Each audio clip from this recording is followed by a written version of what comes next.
guys, welcome to the Homestead. So today we're with Dean Cain, and wow, what an amazing opportunity to talk to him. A lot of you guys probably know him. I have known this guy for a while. He's never known me, but I got to tell you.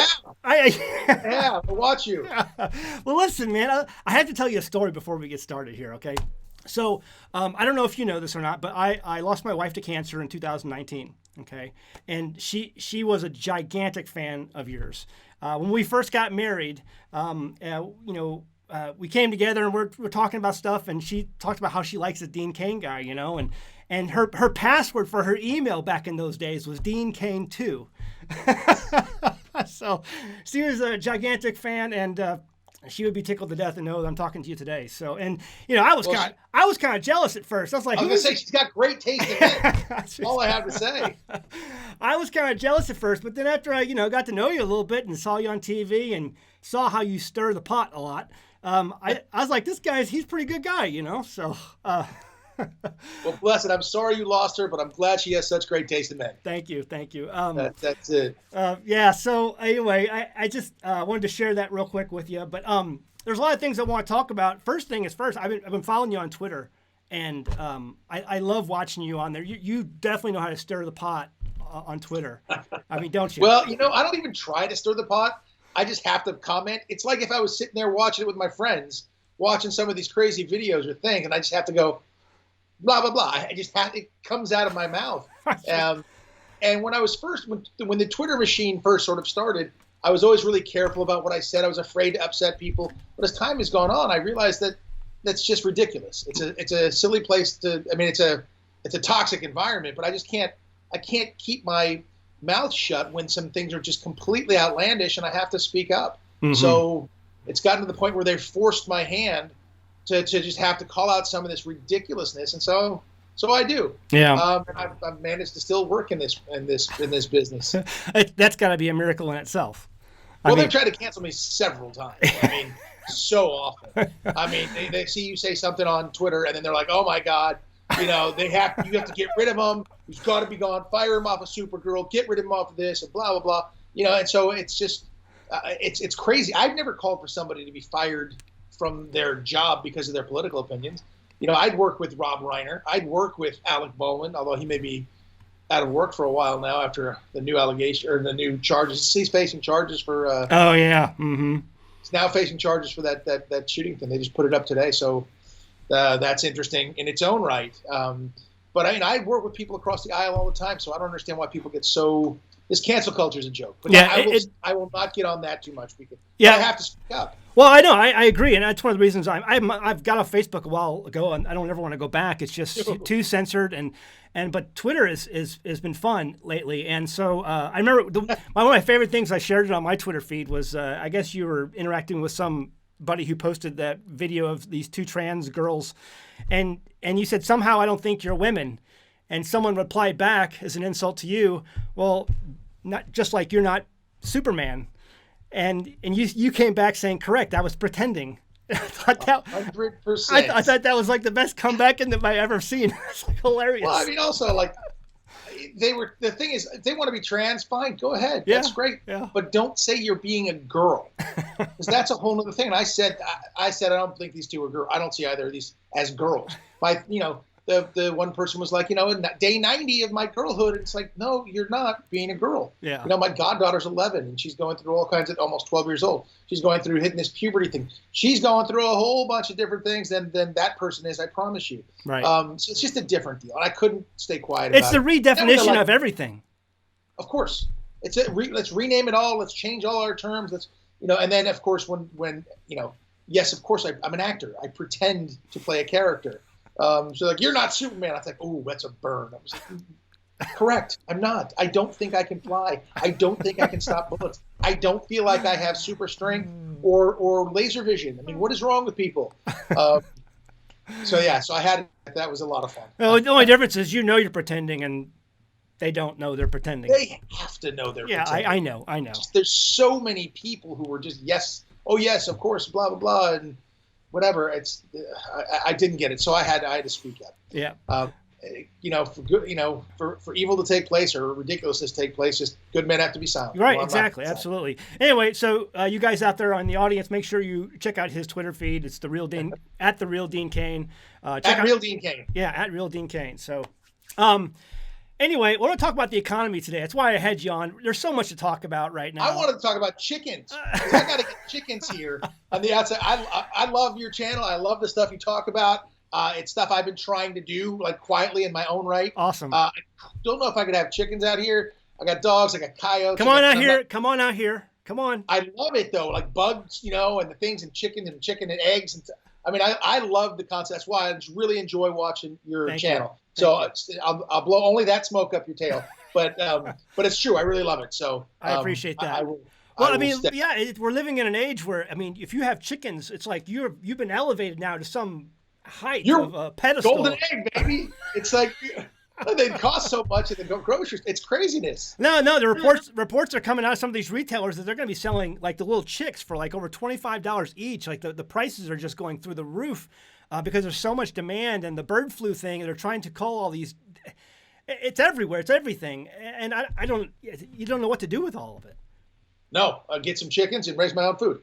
I happen to have a big backyard with a lot of fruit and vegetables, so I'm good with that. Awesome. Got that covered. Mm-hmm. The chickens has got me thinking. That's all I'm saying. Yeah, it's got me thinking. Being a producer. Yes, absolutely. That's what I try to push on my channel. Now, this whole, we're debating right now the whole debt ceiling. It's in the news right now. We're $31 trillion in debt. Where do we go from here? We keep going up, apparently. I was looking at there's a little clock on the thing. We're 31.5 trillion. We're halfway to 32. Yeah. Now that's happening quickly. Here's the thing, though. If the government can just spend like that and just keep upping their debt ceiling, I'd like to up my debt ceiling. Mm-hmm. Yeah, that'd be great. Let's just up it a little bit. Why can't I up mine? Because it's horrible business and nobody will let you do it. It's ridiculous that we can get away with just spending this much money. I remember when the debt was like 5 trillion or something like that. We're like, or 2 trillion. Oh, it's terrible. It's awful. We can't have this. Now this has gotten just insane. And I think that the groups, it always irks me when I hear the president go, I've invested more in blah, blah, blah. Bro, you ain't invested nothing. Exactly. That's our money. Yeah, that's exactly. Because the government doesn't make money. That's right. Us giving money and you don't spend it. That's why I can't stand when I see like I don't care what the politician's name might be, but like the Joe Biden bridge or something. Because they named it after themselves. If you name it after like Martin Luther King, okay, that's fine. Mm-hmm. That makes sense. There's somebody who's changed, America for the better. Mm-hmm. That's great. Don't call it like the Kamala Harris tunnel. They didn't pay for it. It just came up. Well, yeah, you'll see stuff like that. Every president's got all this stuff named after him, and all they did was spend other people's money. And took it at gunpoint, basically. So that's why Reagan was one of my favorites, if not my favorites, during my lifetime. And I got to meet the man, which is pretty absolutely. Awesome. That's great. That's fantastic. That's fantastic. You got a picture up there somewhere? Right here. Oh, that's awesome. That's great. It's kind of stuck to the wall, so I can't pull it off there, but unbelievable. All the gun nuts in my audience are wondering what you're shooting behind you. Right here? Yeah. That right there is a oh my gosh, it's my favorite one that I shot on that thing. That's Chris Kyle right there, awesome, working with me, and that is the Scar 17. Good awesome, Lord. Awesome. Good Lord. And this is my everyday carry, which is a P365 Sig Sauer. Love this thing. Sweet, yeah. And this is something else I carry all the time, but that's just the Bible. Yeah, so, that's just the Bible. Nobody cares. Nobody cares about that today. And I get to carry this too. Yeah, because I own a law enforcement officer. I know. Yeah, you're a deputy sheriff, right? In Virginia. Yep, yes, sir, and a reserve police officer in Pocatello, Idaho. Awesome. So I'm fortunate to be able to carry a gun and a badge, and excuse me, fortunate enough to be on the range right there with Chris Kyle, who was a hero to me. Absolutely. And yeah, I saw some of your pictures on Twitter. You doing some training and stuff like that a while back, and I also saw a picture of you and your son. You guys got a chance to go to Israel, right? Unbelievable. I want to go so bad. It's the greatest. So I'm a history major. Mm-hmm. I love history. I love, and the Bible has a lot of history in it. Mm-hmm. And my son, he went to a Christian school and he studied the Bible. And So we went out there. We were in Jordan. We were in Israel. We got to see all these places that you just read about. Mm-hmm. You know, it's just crazy to be in Jerusalem. Mm-hmm. They say like the air is thinner. You feel it, Mm-hmm. but you do. Yeah. It's unbelievable. So it kind of makes it all tangible. So we love that trip. Fortunately, my friend is one of the princes of Jordan.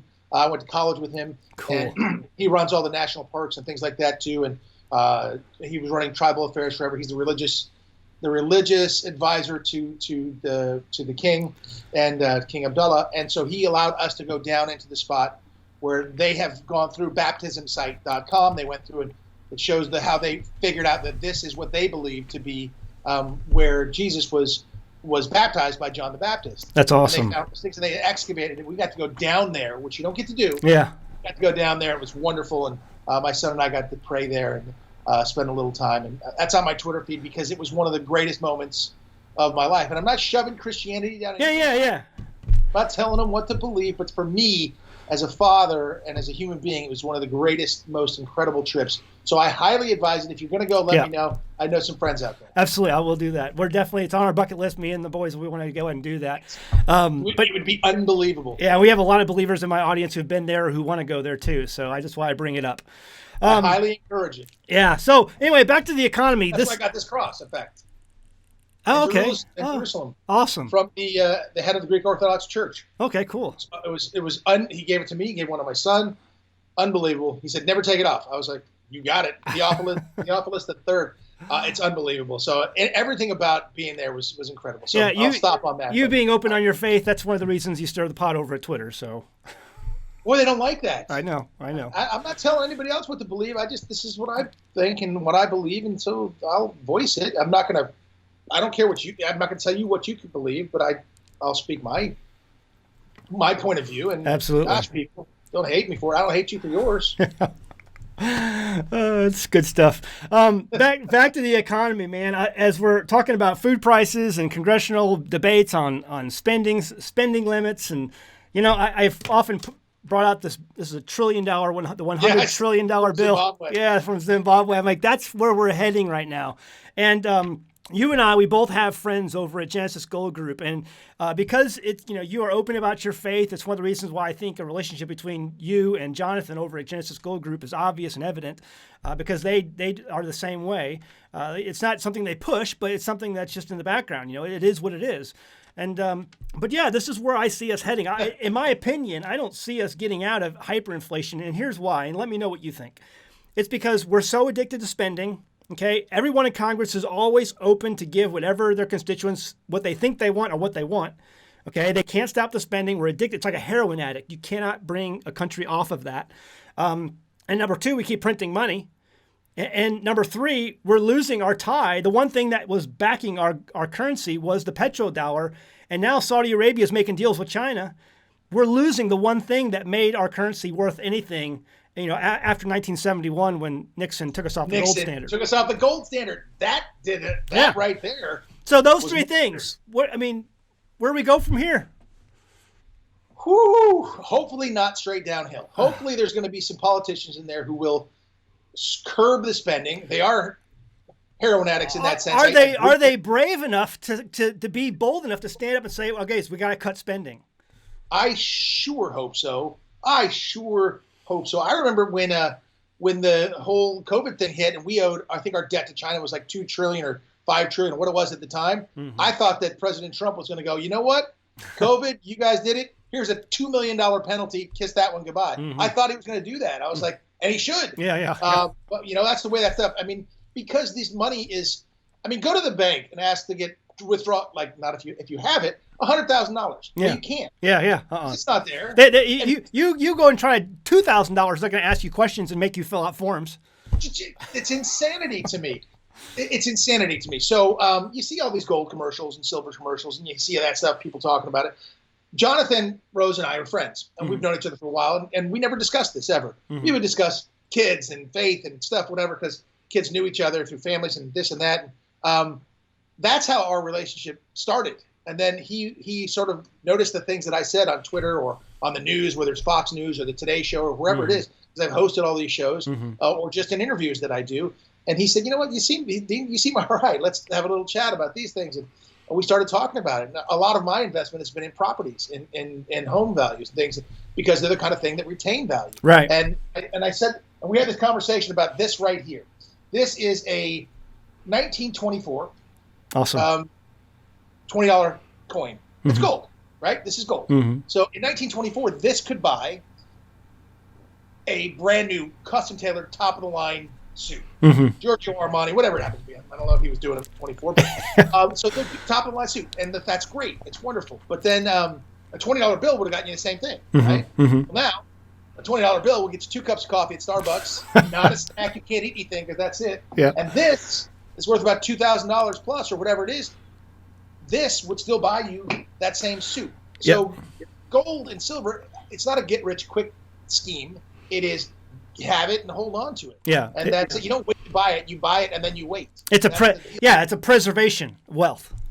100%. Look at what's going on with the people's IRAs. That's my mom. She's just checking in with me because that's what she does Hi, every Mom. single day. You look at what's going on now, with people's retirement savings. They're getting shellacked. Yes. Yes. Retirement savings, they're not supposed to go down. The number, your worth is not supposed to go down, but it's going down because whenever they print money, they're just reaching in our pockets and make our dollars worth less. It's crazy. Yeah.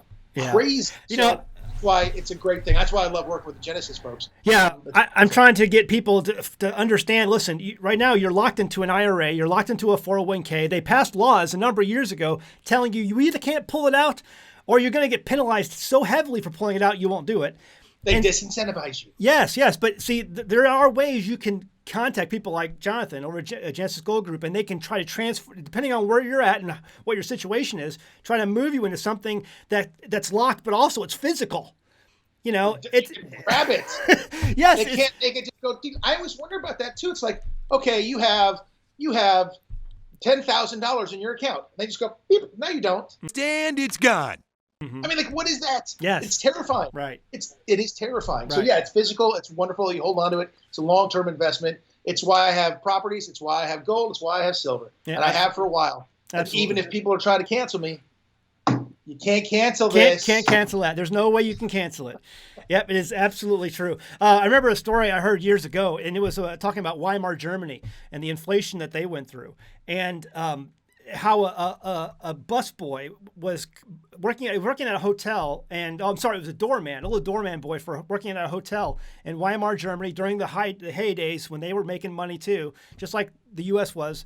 Anyway, he comes in, an American comes in, and he hires this door boy to run errands for him for the full day. Okay, and at the end of the day, he pays the door boy one $20 gold piece. As a way to say thank you for all your work you did for me today. Here's a $20 gold piece. Well, that door boy, he kept that gold piece. He kept it. And so when Weimar Germany went through its massive hyperinflation, that door boy had that gold piece. He went in and he bought the hotel, the entire hotel, with the gold piece. There you go. See, and I'm like, do you guys understand? This is part of history. This stuff really happens. And there's all kinds of stories about this happening in places like Argentina during their 2001 crisis and all these other places. This repeats itself. And so it behooves people to pay attention and understand what has always been money, what will always be money, has 5,000 years of history, and it's not going to change. It's not going to change. No, it is not. And that's why you hold on to that stuff. That's why you buy and hold. Yes. And then it becomes worth more. Absolutely. I love that story of the door boy. I mean, that's fantastic. Yeah. It's a very well-known story on the internet, but it's rarely repeated, and I don't know why, because it's a fantastic example of what could be done in the days ahead and why wealth preservation is so important, for especially if you're trying to safeguard a family's wealth. Yeah, people are like, oh, well, you don't need to be a producer. You don't need to have all your money there. Put it in this, put it in that. And then something happens, and you watch through history as a history major, and you go, well, how could that ever happen? Well, it's happened. Look at all the times it's happened in the past. Yes. And it looks like it's going to happen again. So prepare yourself. It's not that crazy. Fiat currencies always fail. They always fail one after the other. Give it enough time, they will fail. Listen, Dean, I really appreciate you being here, and I wanted to make sure that I could get you on, and I talked to Jonathan, and he arranged this meetup, and I'm so happy he did, and I just wanted to get my audience another voice so that they can understand why I'm pushing this so hard, because homesteading for me is about the preservation and being self-sufficient and having and that's all. Finance is part of that, in my opinion. A huge part of it. Yes.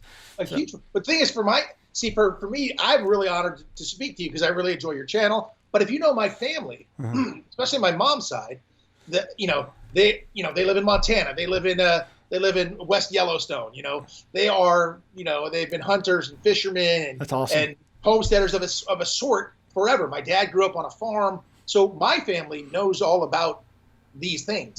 My dad vowed he would never. I had a ranch in Colorado, about 36-acre ranch, but we just used that for our horses and things like that. Would have been a great place to homestead. I tell you.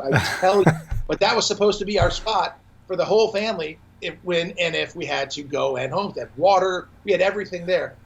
Just turned out my son was horribly allergic to horses, so we ended up having to get out of that area. But he's not allergic to all the other animals. So the idea of the homesteading still, my brother, his girlfriend, we're still all talking about it all the time. When you get something like a pandemic come through and everybody's locked in their apartments in New York City, you go, wait, what?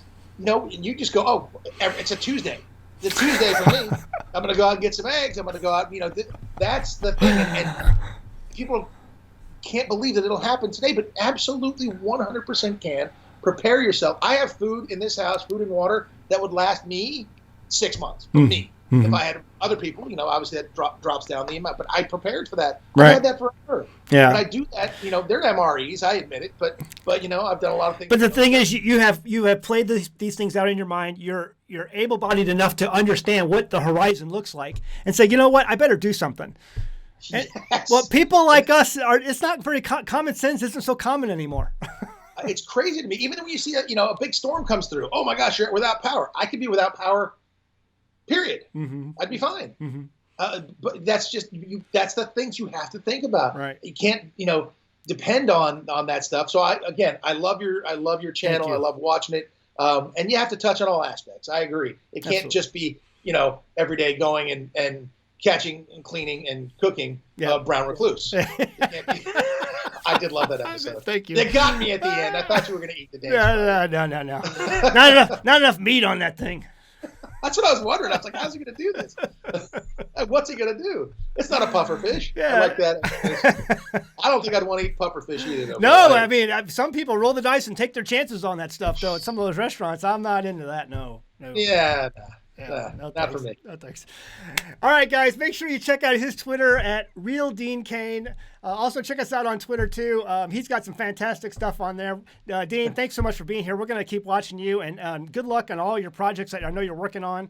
And, maybe we can come back again and talk about the economy at some other point sometime soon. We can talk about anything, my friend. I'd come on anytime. Absolutely. Thank you so much. It's a pleasure. All right, guys, make sure you check us out or hit the subscribe button and hit that like button before you go. I appreciate it. And then share the video on all your social media places. What's up? I just want to say one more thing. Do you have a shirt that's Stupid Should Hurt? Yes, I do. I have this. I'm going to order that one. Yes. I love the No. I'll send it to you. I'll send you. Awesome. I'll send you one. Yeah, our Stupid Should Hurt shirt, our best-selling shirt of all time. Great conversation piece. Every time you wear it out in public, everyone goes nuts about it. So, I like that. All right, guys. See you next time in the Homestead. Bye. This is Grandma. Grandma survived the Great Depression. She survived the Great Depression because her supply chain was local and she knew how to do stuff. Grandma was smart. Grandma told us to make do with what you got. She also said, don't put all your eggs in one basket. Homesteading is all about self-reliance and declaring ourselves to be independent from the system. We grow our own food, we raise our own animals, and doing these things helps safeguard our families from the unpredictable world that surrounds us. But what about banking? I love being my own power company, but what about being my own bank? Right now, our country is over $30 trillion in debt and rising. The Fed keeps printing money, and the Congress won't stop spending money. Staying attached to the modern banking system and their investment vehicles is like putting all of your eggs in one very, very fragile basket. On one side, you have the threat of inflation and your savings value floating away, and the other side is a possible deflationary stock market collapse, just like what happened in the 1930s. Genesis Gold Group is like a basket holding eggs, and these eggs are impossible to break. History shows us that all paper investments have and will return to their intrinsic value eventually, zero. But gold, silver, and other precious metals have never, ever been worthless.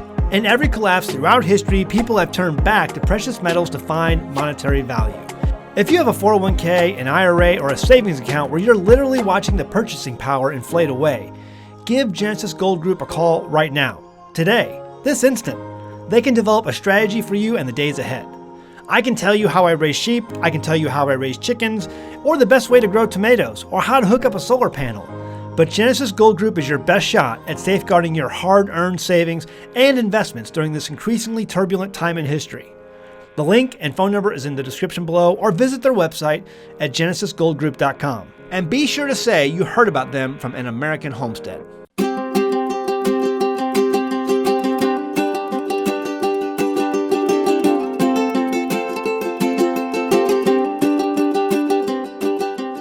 Hey guys, did you know you can become a patron of An American Homestead? They get access to private videos, and we send them gifts from the homestead that we make here on the homestead. And we also enter our patrons into special giveaways that are only available to them. And before you go, please check out these other great videos. Go ahead, click. I'll wait.